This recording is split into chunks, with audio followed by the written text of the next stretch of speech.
Hello friends, મારી મનપસંદ રસોઈમાં તમારું સ્વાગત છે। આજે આપણે રસિયા ભાત બનાવવાના છીએ। એ ખૂબ જ ઓછી સામગ્રીમાં બનીને તૈયાર થઈ જાય છે। તો અને જો તમે નવા હો મારી ચેનલમાં તો મારી ચેનલને સબસ્ક્રાઈબ કરવાનું ભૂલશો નહીં। ચાલો આપણે બનાવવાનું શરૂ કરીએ।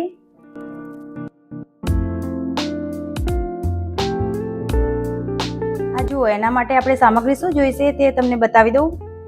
એના માટે આપણે ટામેટું, બટાકા, ગ્રીન મરચાં અને વટાણા ના હોય તો તમે લીલી તુવેર આવે છે તે પણ લઈ શકો છો। અને ખારી સિંગ લેવાની છે અને દ્રાક્ષ લેવાની છે। અને આપણે જે ચોખા આવે છે ને જાડા, એ ચોખા લીધા છે, 1.5 મુઠ્ઠી લીધા છે। અને આમાં લીલી હળદર મળશે, લીલી હળદર, આદું ક્રશ કરીને લીધું છે। તો ચાલો આપણે બનાવી લઈએ। બટાકા અને ટામેટા આ જે ખમણી આવે છે એના વડે આપણે છીણી લઈશું।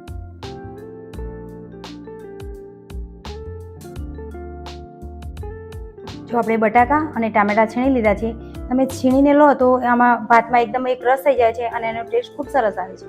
અને હવે આપણે ગ્રીન ચીલી છે ને તે સમારી લઈશું। આપણે એક કઢાઈ લઈ લઈશું અને એમાં આપણે સિંગ તેલ નાખીશું। 3 ચમચી સિંગ તેલ નાખ્યું છે અને એને ગરમ થવા દઈશું। આપણું તેલ ગરમ થઈ ગયું છે, એમાં અડધી ચમચી આપણે રાઈ નાખીશું। અને રાઈ તતળી જાય ને એટલે તરત આપણે અડધી ચમચી જીરું નાખીશું।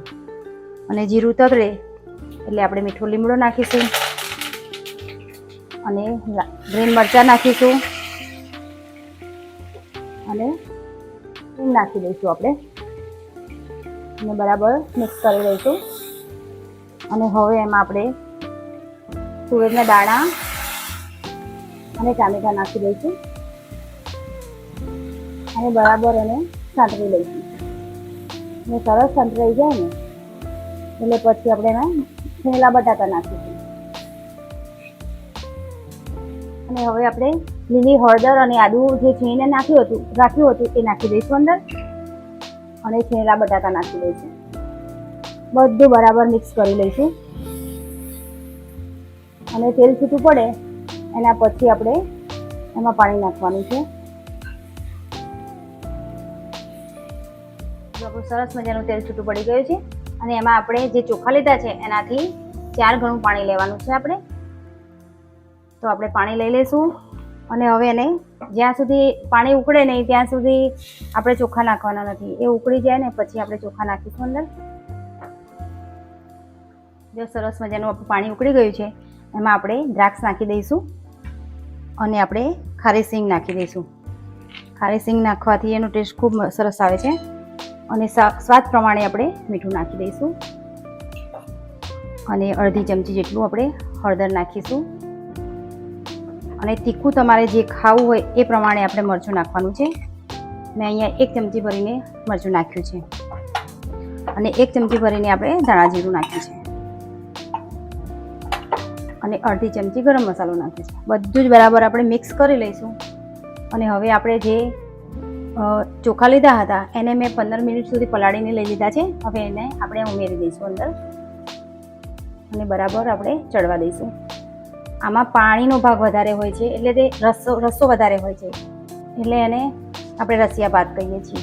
તો હવે બધું બરાબર ચડવા દઈશું ને ધીમા તાપે આપણે લગભગ 15 થી 20 મિનિટ સુધી એને ચડવા દઈશું। જો સરસ મજાના આપણા રસિયા ભાત બનીને તૈયાર થઈ ગયા છે। હવે એમાં આપણે લીંબુનો જ્યુસ નાખીશું અને 1 ચમચી જેટલી આપણે ખાંડ નાખીશું। તમારે ગળ્યું જોઈતું હોય એ પ્રમાણે તમે ખાંડ નાખી શકો છો। અને હવે આપણે એને સર્વ કરી દઈશું। સરસ મજાના તૈયાર થઈ ગયા છે। હવે એમાં આપણે લીલા ધાણા નાખી દઈશું।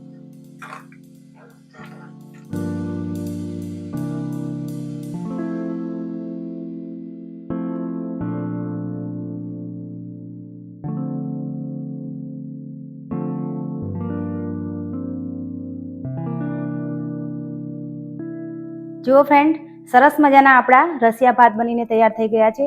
અને જો તમે આ દિવાળીમાં ખૂબ હેવી ખોરાક ખાઈને કંટાળી ગયા હોય તો આ એક વિકલ્પ છે કે તમે બનાવીને ખાઈ શકો છો।